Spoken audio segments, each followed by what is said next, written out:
¿Están cansados? ¿No? Seguro. Bueno, me voy a dar cuenta cuando veo que se duermen, ¿eh? Si están cansados. Muy bien. Hermano, el shofar. Cuando tú estabas hablando, el Señor me dio a entender que Él te hizo escuchar el shofar para que te prepares para la guerra. Porque tienes que avanzar. La trampa de Satanás. La trampa de Satanás. Y le invito a abrir la palabra de Dios en el Salmo 55, versículos del 12 al 14. Y bueno, ¿quién escribió este salmo? A ver si quién sabe. ¿Quién escribió el salmo? Muy bien, excelente. Y dice así de esta manera: la bella, la hermosa y la inalterable palabra de Dios. Porque no me afrentó un enemigo, lo cual habría soportado. Preste atención a lo que está diciendo aquí, porque a veces leemos la palabra rápido y no nos damos cuenta de los detalles tan específicos e importantes para nosotros y lo que Dios nos quiere decir a nosotros. Porque si a mí me dice, porque no me afrentó enemigo, el cual habría soportado, ¿qué me está tratando de decir la palabra? ¿Qué me está tratando de decir? No, porque ahí dice, si hubiese enfrentado a un enemigo, yo lo habría soportado. Entonces no era un enemigo el que lo estaba enfrentando. ¿Quién era? ¿Era él mismo, seguro? ¿Su hijo? Bueno, era alguien. La Biblia no lo describe ahí. Usted puede leer un poquito el contexto y no da el nombre de quién. Pero sabemos que no era el enemigo, porque ahí lo dice bien clarito. Entonces dice así: porque no me afrentó un enemigo, lo cual habría soportado, ni se alzó contra mí el que me aborrecía. Ahí está. Porque me hubiera ocultado de él, sino tú, hombre, al parecer íntimo mío. Vamos descubriendo ahora, se va aclarando un poquitito el panorama. Ya no era un enemigo. ¿Quién era entonces? ¿Quién? Podía ser alguien de su familia, podía ser alguien que tenía una relación muy íntima, no lo describe, pero sí nos dice a nosotros, al parecer íntimo mío. Tenía una cercanía grande, ¿no es cierto? Dice, mi guía y mi familiar. Cada vez vamos descubriendo más cosas. Que juntos comunicábamos dulcemente los secretos. ¡Wow! Porque también pueden ser hermanos en la iglesia, ¿no? Mi familiar. Tú eres mi hermana y yo puedo comunicarme contigo secretos. Y tú puedes comunicarte conmigo secretos. Dice, y andábamos en amistad, ¿dónde? En la casa de Dios. Entonces, ¿de quién está hablando? ¿Se amplió un poquitito el panorama? ¿De quién está hablando aquí? ¿De quién? ¿Consejeros? No. Hermanos en Cristo. Ahí está. Porque dice, andábamos en amistad en la casa de Dios y nos comunicábamos los secretos. Muy bien, vamos a ir avanzando para entender. Hay una trampa que el enemigo ha creado para alejarnos de la voluntad de Dios. Esa trampa se llama ofensa. Ofensa. ¿Existe dentro del pueblo de Dios? No, si nosotros somos tan holy que ninguno nos ofendemos, ¿verdad? Ofensa. Muchas personas no logran cumplir su llamado de una manera efectiva justamente debido a las heridas, los dolores y las ofensas que fueron causadas en su vida. La mayoría de las veces es otro creyente que ha recibido la ofensa, la herida. Y esto hace que la persona sufra la ofensa en la vida como una traición. Porque imagínate, si nosotros somos amigas y nos comunicamos los secretos y de repente tú te ofendes o yo me ofendo, para mí va a ser una traición, ¿o no? ¿Cómo lo vas a tomar tú? ¿Como una traición? raro, porque nos comunicábamos todas las cosas y ahora de repente, por algo que yo dije en un momento o que la hermana me dijo a mí, nos hemos ofendido. Entonces es como una traición a esa amistad. En el salmo que hemos leído, como dijo la hermana, escrito por David, vemos que David se lamenta.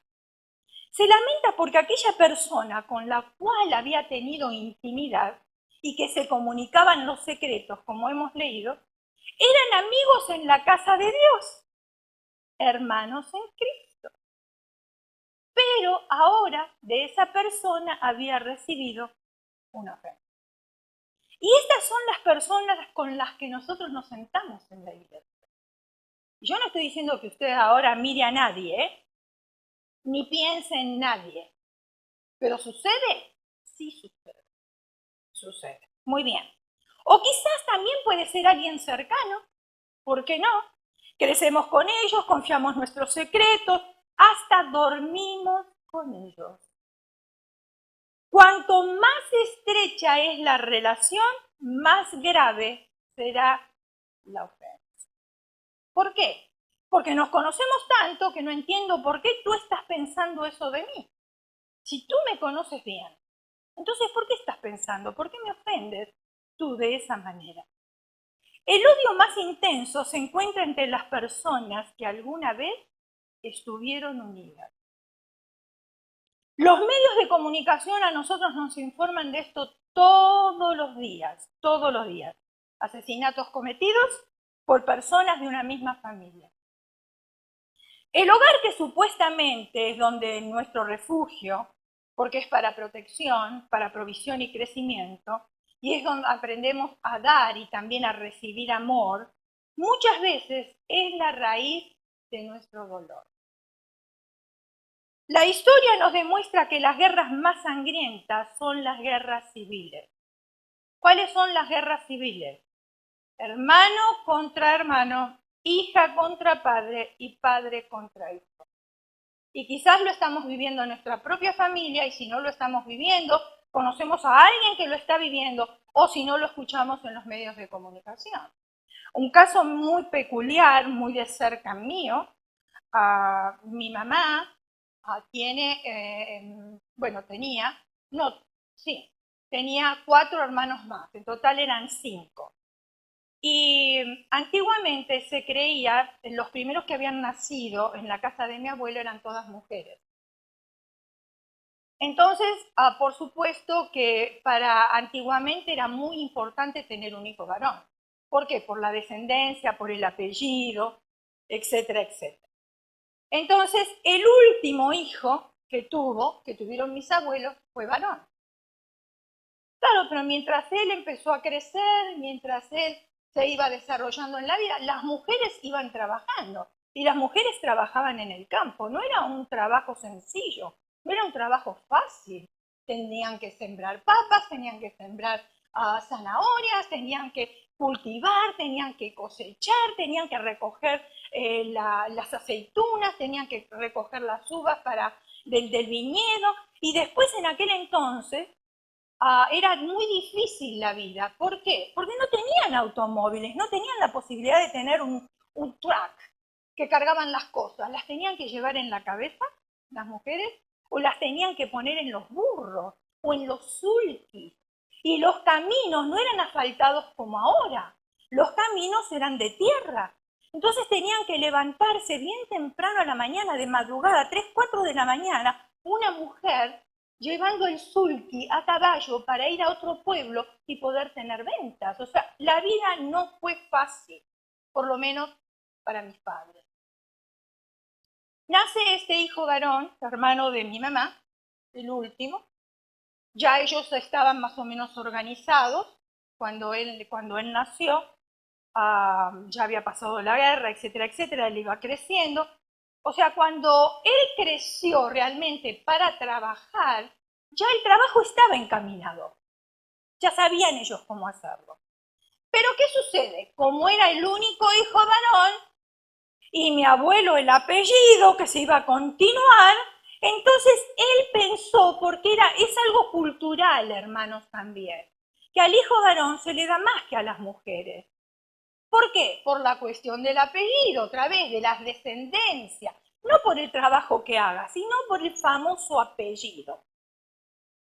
Entonces mi tío se había hecho la idea de que todas las propiedades que mi abuelo había recaudado en ese tiempo, porque él trabajó aquí en los Estados Unidos, vino por varios años a trabajar en las minas, y entonces pudo él reunir algo de dinero, estoy hablando de muchísimos años atrás, y entonces con ese dinero él fue comprando propiedades. Claro, mi tío se hizo la idea, yo soy hijo varón, yo llevo el apellido, todo esto me corresponde a mí. Pero mi abuelo, al ver de que él no fue un hijo, digamos, trabajador, no le gustaba trabajar, le gustaba solamente andar por ahí, por la calle, entonces mi abuelo dejó partes iguales, se olvidó del apellido. O creo que no le importó el apellido, porque vio que no lo merecía. Entonces dejó partes iguales a todos los hijos. ¿Qué sucedió? Que él, por ser el varón, le pedía las propiedades que eran a nombre de la hermana, se las pedían para él. Las hermanas se negaron y una de ellas fue mi mamá, porque lo sé más de cerca por mi mamá. Mi mamá se negó a entregarle la propiedad que le correspondía a ella, regalársela a él. ¿Qué creen ustedes que sucedió? Se levantó una guerra civil, lo que yo estoy diciendo acá, hermanos contra hermanos, que no se visitaban. Mi mamá falleció y ni siquiera él al velorio fue. Hasta él era tan sinvergüenza y es tan sinvergüenza que un día fueron a ponerle una bomba debajo de su casa. A ese punto. Entonces, la palabra de Dios no se equivoca. Y lo vivimos nosotros. Hermano contra hermano, hijo contra padre y padre contra hijo. ¿Y cuántos hijos no matan a sus padres para quedarse con unos miserables dólares o una cuenta pequeña bancaria? Y no hablemos solamente de los hijos, porque después vienen los nietos. Y es triste. Cuando nosotros llegamos a este país, bueno, antes de venir acá a este país, mi esposo, él tenía unos tíos, él era el tío, era hermano de mi suegro, que ya estaba viviendo aquí por muchos años, y él era mecánico, había progresado en este país, él estaba bien. Fue de viaje a Argentina, fue a pasear. Cuando fue a pasear, nos encontró a nosotros casados y ahí recién me conocieron a mí. A su esposa, ella estudió en Argentina, enfermera, se graduó, etcétera, etcétera. Él era mecánico de autos europeos. Era un buen mecánico. Cuando ella me conoció a mí, ¿por qué razón ella quedó impactada? No lo sé. La invitamos a cenar, vino a casa, ella vio cómo me desarrollaba yo como mujer y entonces quedó impactada. Cuando decidimos nosotros venir aquí, a los Estados Unidos, por supuesto que le escribimos una carta a ellos, si era probable que pudiéramos venir a este país. No porque ellos nos hicieran la residencia, porque mi suegro nació en este país. Entonces nosotros ya veníamos con residencia desde Argentina. No era ese el problema, pero en aquel tiempo el gobierno tampoco quería que uno fuera una carga para ellos. Entonces se necesitaba una fideibis, o sea que los tíos se hacían responsables de nosotros. En caso que no tuviéramos trabajo, ellos nos iban a dar alimentación o nos iban a dar techo, etcétera, etcétera. Bueno, ella contentísima de que nosotros viniéramos. Ella misma fue, hizo el affidavit, lo firmó, llegamos nosotros aquí. Cuando llegamos nosotros aquí, yo comencé a conocerla, no la conocía. Era una buena mujer, ella era dadora, pero era un poco posesiva. Entonces pensó que por el hecho de estar nosotros en la casa, ella nos poseía a nosotros. Mi esposo comenzó a trabajar, comenzó a conocer otras personas que eran de nuestro país, empezaron a hacer amistades, le festejaban el cumpleaños a los niños, nosotros íbamos a los cumpleaños y ella comenzó a ponerse celosa. No le gustaba. Pero después se le pasaba. Un día recuerdo que estaba cocinando, ella estaba cocinando, era un día nublado, y estábamos en casa, mi esposo le estaba ayudando al tío a construir un cuarto en la parte de atrás de la casa y yo estaba con ella en la cocina. Y de la nada me dice esto.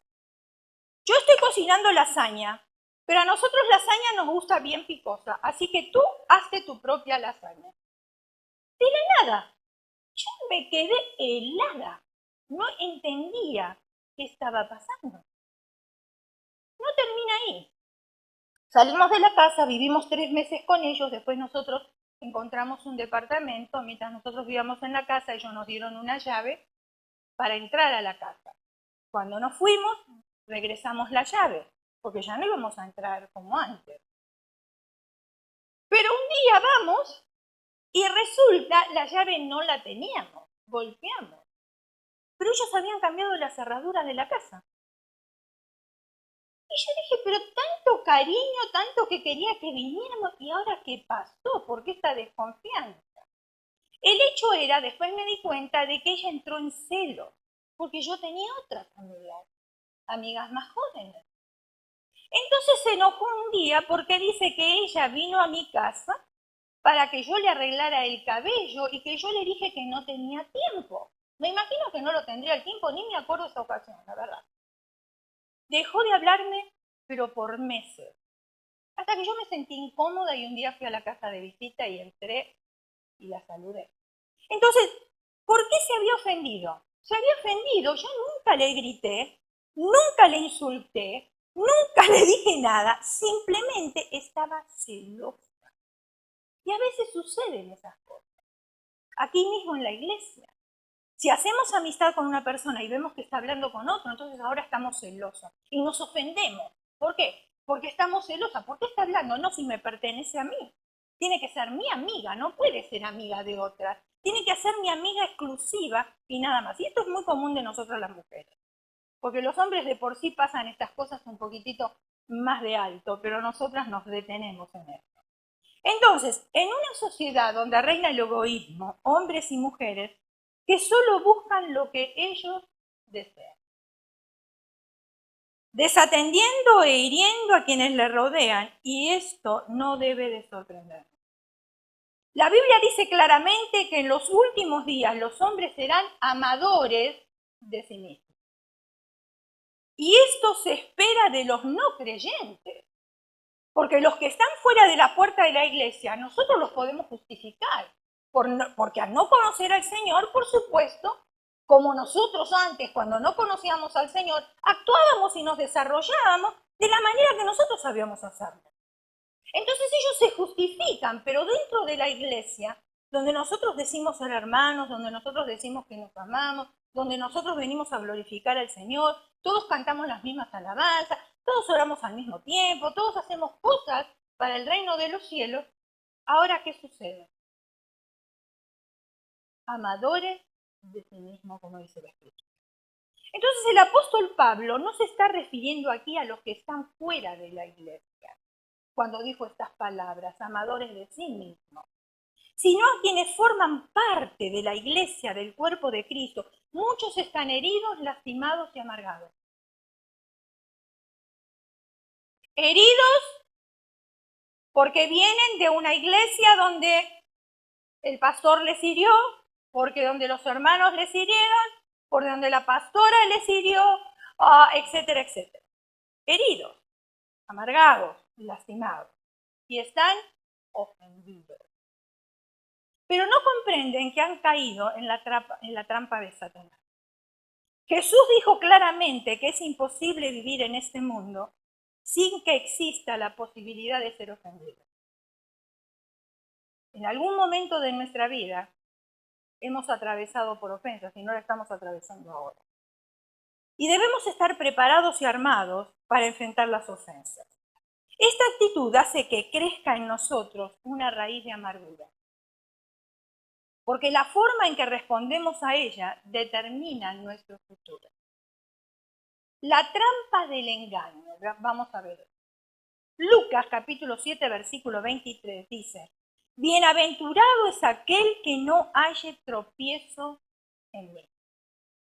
La palabra griega que se utiliza en el texto de Lucas 7, 23 para aludir a la palabra tropiezo, o sea, ofensa, se deriva de la palabra escandalizo. Ahí está. Esta palabra, escandalizo, se refería originalmente a la parte de la trampa en la que se colocaba la carnada. Esta palabra tiene la idea de colocar una trampa en el camino de una persona. Y en el Nuevo Testamento muchas veces se utiliza para referirse a una trampa colocada por el enemigo. La ofensa es una herramienta del diablo para llevar cautivas a las personas. Y Pablo instruía al joven Timoteo diciéndole en 2 de Timoteo capítulo 2 versículo 24 al 26, porque el siervo del Señor, ¿cuántos son siervos del Señor? Porque a veces creemos que el siervo del Señor solamente son los pastores o los líderes, ¿no? Todos somos siervos del Señor. No debe ser que contencioso, sino amable. Yo le estaba diciendo a mi esposo, qué bendecidos que somos con la congregación que tenemos. ¿Por qué? Porque no tenemos mujeres conflictivas. Porque casi siempre las que son conflictivas en una congregación son las mujeres. ¿O no? Sí, por las ofensas, el hablar una de la otra, el enojarse una con la otra. Y gracias a Dios que no tenemos mujeres conflictivas. Y gloria a Dios por eso. Y yo las bendigo y ¡mua! Sigan así. Entonces dice, porque el siervo del Señor no debe ser contencioso, sino amables para con todos, aptos para enseñar, sufrido. Ahí esta palabra no me gusta tanto. Porque encima que sufro afuera, ahora tengo que sufrir también en la iglesia, ¿no? Sufrido, que con mansedumbre corrija a los que se oponen. Porque si quizás Dios le conceda que se arrepientan para conocer la verdad y escapen del lazo del diablo en que están cautivos a la voluntad de Él. Lo que el apóstol Pablo está queriendo decir que aquellos que usan la ofensa se oponen al evangelio. Caen en una trampa y son hechos prisioneros de la voluntad del diablo. Y podemos dividir a todas las personas ofendidas en dos categorías o en dos grupos. Y usted va a estar de acuerdo conmigo. Quienes han sido tratados injustamente, ¿sí? ¿Está ese grupo de personas que han sido tratadas injustamente? Sí. Y el otro grupo son quienes han sido tratados o quien creen que han sido tratados injustamente. Los que han sido tratados injustamente y los que creen que han sido tratados injustamente. Lo que corresponden a la segunda categoría, que son los que creen que han sido tratados injustamente, creen con todo su corazón que han sido tratados de una forma injusta. ¿Sí o no? Estas personas heridas tienen el entendimiento oscurecido. Juzgan basándose en las apariencias y comentarios de terceros. Cuidado, mis hermanos, seamos maduros en nuestra manera de pensar. Uno tiene que tener pruebas, no puede dejarse llevar por terceros.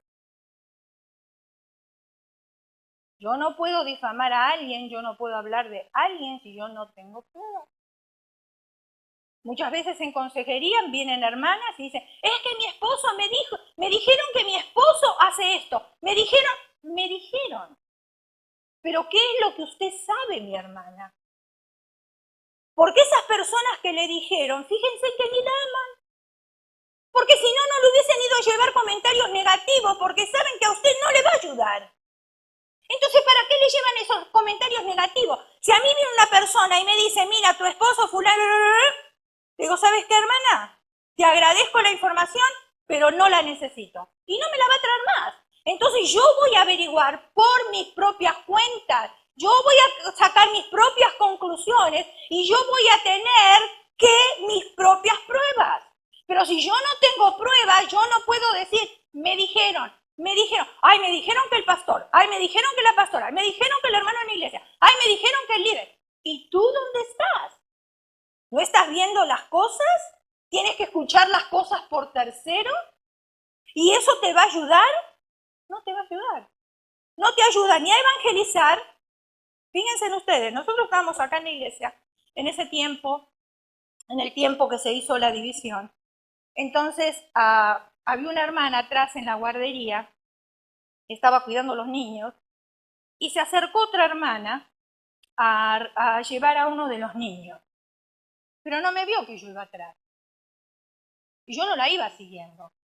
En el nombre del Señor se los digo, yo no la iba siguiendo. Es que Dios lo puso así. Cuando entró a la guardería, la que estaba cuidando a los niños empezó a hablar mal de la iglesia, empezó a hablar mal de los hermanos, empezó a hablar mal de nosotros los pastores. Yo escuché absolutamente todo. Esperé que terminara de hablar, porque ahí dice que hay que corregirlo. La llamé, le dije, dime una cosa, lo que tú escuchaste y los comentarios que escuchaste recién, ¿te ayudan a evangelizar? No. ¿Te ayudan a crecer espiritualmente? Tampoco. ¿Y entonces para qué los escuchaste? ¿Para qué adulaste el oído? Si no te ayuda para nada. ¿Para qué? ¿Para después salir y ser bocona y contárselo a otro? Porque así comienzan los chismes, ¿no es cierto? A uno, a otro, no tienen prueba. Ah, pero me dijo fulana. Ah, sultana la escuchó. Ah, no funciona así. Si tiene algo que decir, vaya a la persona y dígaselo en la cara. Si es tan valiente de escuchar, sea más valiente en enfrentar. Dígale en la cara lo que usted está pensando. Porque eso es lo que nos dice a nosotros Mateo 18. Si un hermano tiene algo contra ti, ve y repréndelo, estando tú y él solo. Y después toma un testigo. Y si no te escucha, toma otro testigo. Y recién a la iglesia. Pero comenzamos por la parte de atrás. La iglesia primero, y después ya ni necesitamos testigos. Si está toda la iglesia que ya lo sabe. Entonces tenemos que tener cuidado con aquellas cosas, hermanos, que escuchamos, porque no todo lo que escuchamos es verdad. Y en los medios de comunicación es exactamente lo mismo. Escuchamos de guerra, nos infunden miedo, asesinatos, y nos infunden miedo. Pero no todo lo que dicen en las noticias es verdad. Ustedes saben que ellos tienen que hacerse fama, quieren que todos miren el noticiero de ellos y entonces buscan cosas cada vez más complicadas para que nosotros escuchemos y para que nosotros comentemos después los unos a los otros de cómo está el mundo, cómo está la sociedad. Si bien es cierto que el engaño nos tendió una trampa, lo más importante es reconocer el verdadero estado del corazón.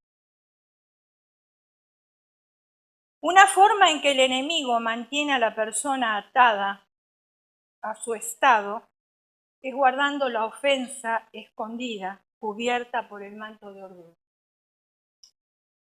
El orgullo impide que uno admita cuál es la verdadera situación. El orgullo cubre lo que verdaderamente sentimos en el corazón. El orgullo endurece el corazón y oscurece la visión de nuestro entendimiento. El orgullo hace que nos consideremos víctimas y nuestra actitud se expresa así. He sido maltratada y juzgada injustamente. Por lo tanto, mi comportamiento es justificado. ¿Escuchó el espíritu de víctima? ¿Lo escuchó en mí? Usted escucha un poquito las noticias y vean las personas que salen para hablar de diferentes cosas que están sucediendo ahora y cómo le enseñan a los niños a hablar y cómo lloran. Víctima. Víctima. Aunque el verdadero estado de nuestro corazón esté oculto para nosotros, no lo está para Dios, porque Dios ve todas las cosas. El hecho que hayamos sido maltratados no nos da permiso para aferrarnos a la ofensa. Ay, es que yo te hice esto por tu culpa. Porque si tú hubieses sido diferente, entonces yo no lo hubiera hecho. Pero ¿y dónde está tu sentido común? ¿Dónde está tu discernimiento? ¿Dónde está tu dominio propio? Porque si yo tendría que actuar, hermanos, o decir las cosas que yo pienso. ¿Sabe cuántas diría? Pero tengo que tener dominio propio, ¿o no? Claro. ¿Por qué? Porque yo misma me estoy haciendo un lazo. Porque cuando yo apunto a alguien, hay 3 que me están apuntando a mí. Entonces, ¿cuál es la cura? En el libro de Apocalipsis, Jesús se dirige a la iglesia de la Odisea, diciéndole, en primer lugar, que ella se considera rica y poderosa, como si no necesitara absolutamente nada. Pero luego deja al descubierto cuál es su verdadera situación. Apocalipsis capítulo 3, versículo 14 al 19. Dice, y escribe el ángel de la iglesia en la Odisea, he aquí el amén, el testigo fiel y verdadero, el principio de la creación de Dios, dice esto, yo conozco tus obras, que ni eres frío ni caliente. Ojalá fueres frío o caliente, pero por cuanto eres tibio y no frío ni caliente, te vomitaré de mi boca. Porque tú dices, soy rico y me he enriquecido y de ninguna cosa tengo necesidad, y no sabes que tú eres un desventurado, miserable, pobre, ciego y desnudo. Por tanto, yo te aconsejo que de mí compres oro refinado en fuego. Oro refinado en fuego. ¿Por qué será que utiliza el oro? ¿Por qué? Vamos a verlo. Oro refinado en fuego para que seas rico y vestiduras blancas para vestirte y que no se descubra la vergüenza de tu desnudez y unge tus ojos con colirio para que veas. Yo reprendo y castigo a todos los que amo. Sé pues celoso y arrepiéntete. Decía que era un pueblo desventurado, miserable, pobre, ciego y desnudo. Y habían confundido su riqueza material con fortaleza espiritual. No necesariamente el que tiene riqueza material tiene fortaleza espiritual. Por eso esto de los mensajes de la prosperidad sale sobrando.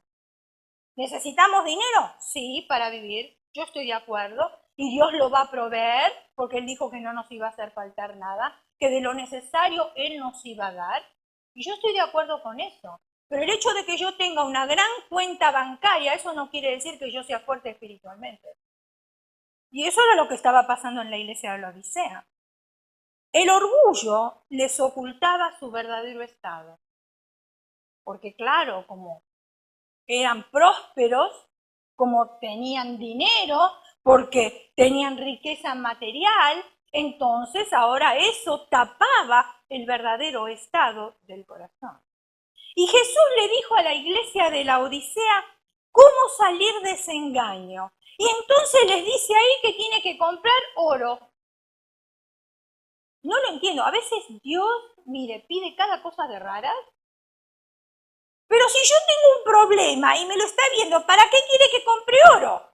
Si me está diciendo que mi riqueza material no es mi fortaleza espiritual, ¿por qué me manda a comprar oro entonces? No lo entiendo.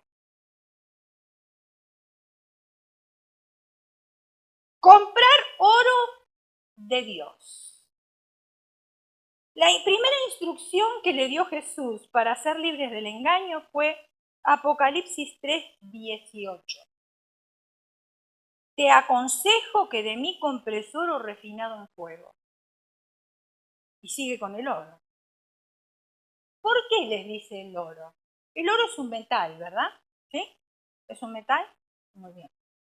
El oro refinado es suave y moldeable. ¿Qué es moldeable? Se dice moldeable a los materiales que se pueden trabajar con facilidad. Y eso es lo que es el oro. El oro refinado está siempre libre de corrosión y de otras sustancias. Cuando el oro está mezclado con otros metales, como por ejemplo el cobre, el hierro, el níquel, etc., se vuelve duro y corrosivo. Cuanto mayor es el porcentaje de metales extraños, más duro es el oro. menos es el porcentaje de metales extraños, más suave y más moldeable es el oro. Espiritualmente hablando, un corazón puro es como el oro puro, suave y manejable y moldeable. Lo vuelvo a repetir.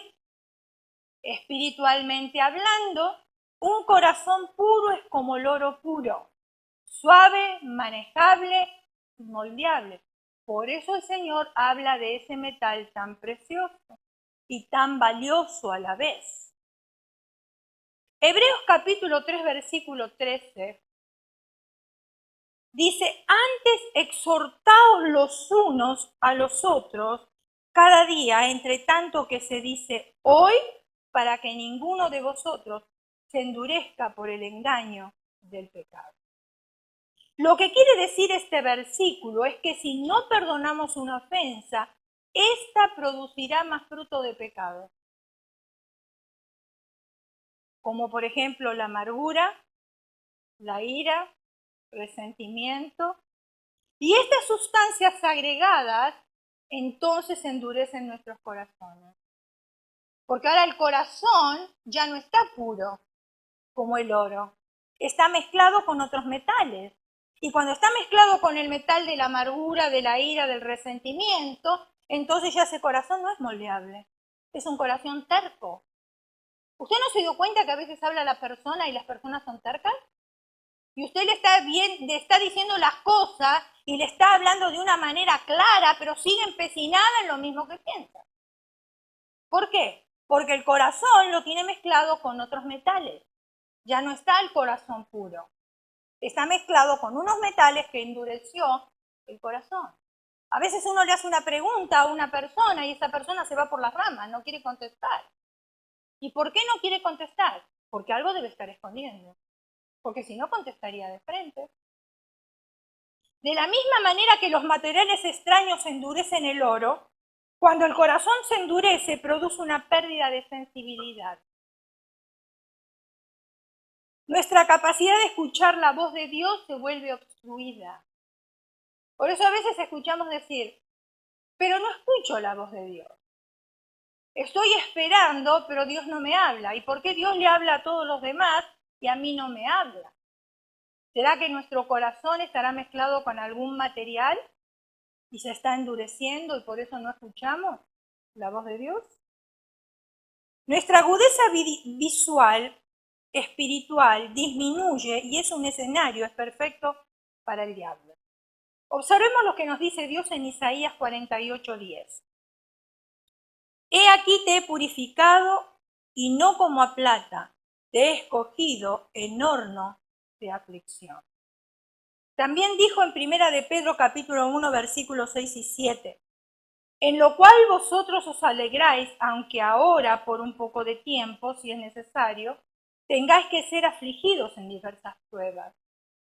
O sea que el Señor nos advierte, Él es sincero, que vamos a atravesar por pruebas, vamos a atravesar por dificultades. Para que sometida a prueba vuestra fe, mucho más preciosa que el oro. Miren que la fe es más preciosa que el oro, que ese metal que ahora es de tanto valor, el cual, aunque perecedero, se prueba con fuego, sea hallada en alabanza, gloria y honra cuando sea manifestado Jesucristo. Dios nos refina con aflicciones, pruebas y tribulaciones. Lo vuelvo a repetir para que lo aprendamos y no nos quejemos cuando estamos atravesando por pruebas. Dios nos refina con aflicciones, pruebas y tribulaciones. Y gloria a Dios por eso. ¿Sabe por qué? Cuando la Biblia dice que tenemos que dar gracias a Dios por todo, hasta por las pruebas tenemos que dar gracias. Porque quiere decir que los ojos de Dios están puestos sobre nosotros y que Él nos quiere refinar. ¿Y cómo nos va a refinar? Nos va a refinar con las pruebas. Ahí es donde realmente Él va a ver la fe que nosotros tenemos. Si es la misma fe que cuando no tenemos ningún tipo de prueba y le alabamos y continuamos con la misma fe cuando tenemos las pruebas. Porque en momentos de pruebas y dificultades, hermanos, mantenerse en la fe no está muy fácil, que digamos. No está fácil, esa es la verdad. Pero el Señor quiere ver ¿Cómo reaccionamos nosotros ante las pruebas? Si realmente le vamos a ser fiel a Él y vamos a seguir sus caminos, o hacemos como el pueblo de Israel que quiere volverse a Egipto. ¿Qué es lo que vamos a hacer? Pero yo le doy gracias a Dios, porque quiere decir que si estoy atravesando por pruebas y dificultades, porque Dios me está mirando y Dios me quiere pulir, porque Él me quiere llevar a lugares que ni siquiera yo conozco, a lugares mayores de los que yo estoy, porque Él me quiere usar, porque Él ve en mí algo que es utilizable para su reino, que quizás yo ni lo veo. Pero a través de las pruebas y las dificultades el Señor me va a enseñar qué es lo que Él quiere usar de mi persona, qué es lo que Él quiere usar de su persona. ¿Por qué? Porque nuestras vidas es la antesala de un hospital, que al vendarnos el gran médico aprendemos cómo vendar a otras personas en las mismas necesidades. Yo puedo decirle a usted, si usted pierde un hijo, yo puedo decirle a usted, hermana, lo lamento porque yo también tengo hijos y debe ser terrible perder un hijo. Pero ¿sabe cuándo realmente yo voy a estar en sus zapatos? Cuando yo pierda un hijo. Entonces ahí sí voy a entender verdaderamente qué significa perder un hijo. Pero mientras tanto son bellas palabras. Palabras de consuelo, palabras de abrazo. Y yo no estoy diciendo que estamos fingiendo, no. Pero yo no puedo sentir exactamente lo mismo hasta que yo no atraviese por las mismas circunstancias. Entonces, nuestra vida es la antesala de un hospital, porque de la manera que Dios me consuela a mí, ahora yo ya estoy preparada y dispuesta para poder consolar a otros en la misma necesidad que ellos tengan. Las pruebas apartan impurezas tales como la falta de perdón y la contienda, la amargura, el enojo, la envidia y otras similares. Claro, porque yo pienso que mientras nosotros tenemos pruebas no tenemos tiempo de pensar en todas estas cosas y mucho menos de sentirlas, ¿no es cierto? ¿O sí? Porque estamos tan ensimismados en nuestra prueba y a ver cómo vamos a salir de esto y clamarle a Dios que nos ayude a salir de esta prueba, que no vamos a tener este tipo de emociones, no las tendríamos que tener. El pecado se esconde fácilmente cuando no está al calor de las pruebas y de las aflicciones. En tiempos de prosperidad y de éxito, aún un hombre malvado parece amable y generoso.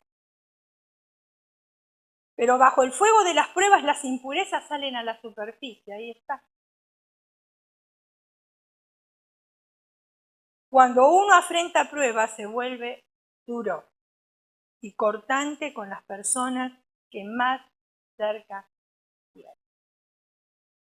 Es cuando el oro se derrite que brotan las impurezas. ¿Se puede ver las impurezas en el oro antes de que sea puesto al fuego? No. Pero eso no significa que no estén ahí. Ahora tenemos que tomar una decisión que afectará nuestro futuro y podemos continuar enojados, culpando a nuestro cónyuge, amigos, pastores, etc. Es importante ver cuál es nuestro estado para ser libres del engaño. Muchas veces cuando nos ofenden nos vemos como víctimas y culpamos a los que nos han herido. Es que yo no quise estar en esto, me metieron en esto. Me involucraron en esto, pero yo no quería. Justificamos nuestra ira y nuestra falta de perdón en el enojo, la envidia y el resentimiento que surgen. Y Jesús aconsejó a la iglesia en Apocalipsis 3:18. Unge tus ojos con colirio para que veas. Es otra versión de no le quites la paja a tu hermano, sino quítate la vida, ¿no? Más o menos. ¿Ver qué? ¿Qué es lo que tenemos que ver? Porque ahí dice, unge tus ojos con colirio. Yo no estoy diciendo que ahora usted salga a la farmacia y vaya y compre las gotas. No estoy hablando de eso, porque la palabra de Dios no nos dice eso. Porque sabemos que el colirio es bueno para los ojos, ¿no es cierto? ¿Okay? Pero no dice eso la palabra. Lo que está diciendo, que así como nosotros nos ponemos colirio cuando tenemos necesidad de nuestros ojos para tener una mejor visión, de la misma manera tiene que ser un colirio espiritual. ¿Para qué? Para que podamos ver, pero podamos ver nuestro interior. Cuando culpamos a los demás, defendemos nuestra posición y estamos ciegos. Es que tú tenías la culpa. Es que si tú no me hacías esto, yo no lo hacía. Es que si este no me dijo esto, yo no lo hacía. Y que si no, yo no me ofendía. Y así estamos siempre culpando. Y esto no es nada nuevo, hermanos. Esto viene del Edén. Ustedes recuerdan cuando el Señor llamó a Adán y le dijo, ¿por qué te escondiste? Es que tuve miedo. ¿Miedo de quién? Si antes hablaba con Dios cara a cara. Y ahora de repente tiene miedo. ¿Por qué tuvo miedo? Porque desobedecieron a Dios y no tenían que no, y ellos no hicieron lo que Dios le mandó, sino hicieron lo contrario. Y entonces cuando el Señor le llamó la atención, ¿qué fue lo que le dijo a Adán? La mujer que tú me diste. Pues el Señor le dijo, comiste del fruto. Y Adán, lavándose las manos como Pilato, porque él parece que no intervino en la decisión, le dice, la mujer que tú me diste. Ay, pastora, que usted no sabe quién es mi esposa. Yo tengo una Jezabel en la casa. Usted no sabe quién es. Si no fuera por ella, yo sería diferente. Y entonces cuando el Señor le enfrenta a Eva, ¿qué le dice Eva? No le podía echar la culpa a Adán, por supuesto. Entonces, ¿a quién le echa la culpa? A alguien que no podía hablar, la serpiente. La serpiente. Y menos mal que el Señor no enfrentó a la serpiente, porque no sé si no a quién le hubiese echado la culpa a la serpiente también, ¿no? ¿A quién tendría para echarle la culpa a la serpiente? ¿A quién? A la tierra. Sí, claro. Entonces viene del Adán, siempre le echamos la culpa a otro por nuestro estado de ánimo, por nuestros sentimientos. Y tenemos que ver la actitud de nuestro corazón. Y yo creo que lo mejor y lo más sincero es ser honesto con uno mismo y reconocer que la regó. Reconocer que la regué y nada más. No le puedo echar la culpa a otro. No puedo decir me metieron en esto. No, porque yo soy responsable, soy una persona pensante y tengo que tener dominio propio. Lo hago porque quiero. Porque nadie me puso un revólver a mí en la espalda para hacer ciertas cosas. Lo hice porque quise, nada más. Simplemente lo hice porque quise, porque en ese momento estaba dispuesto a hacerlo y se terminó.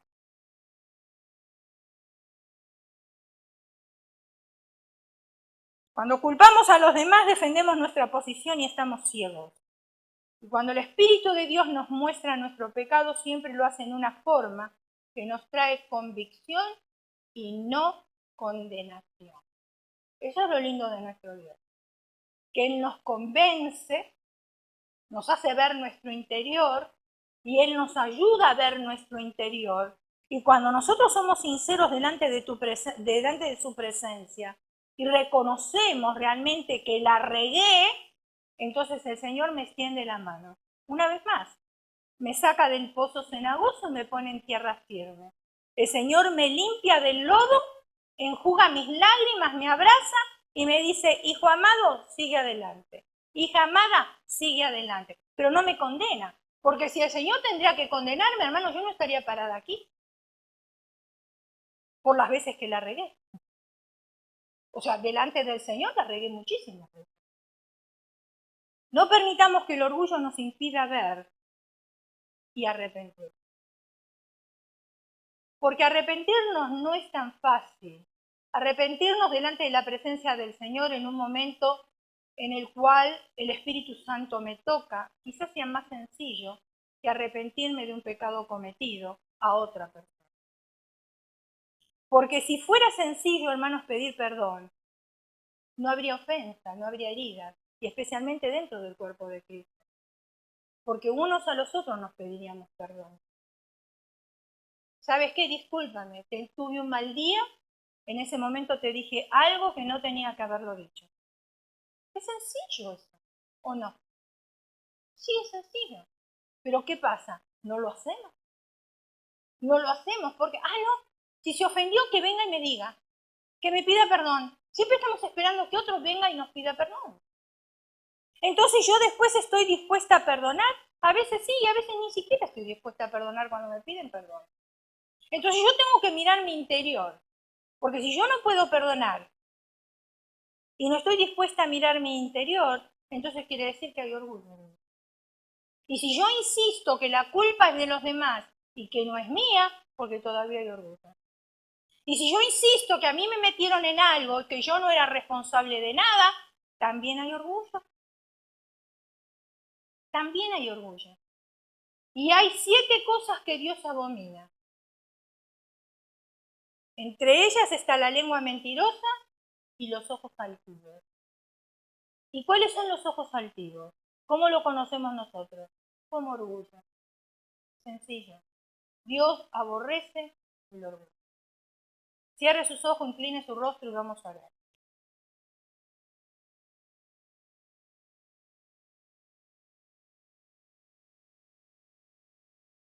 El Señor quiere que hagamos un examen de nuestro interior.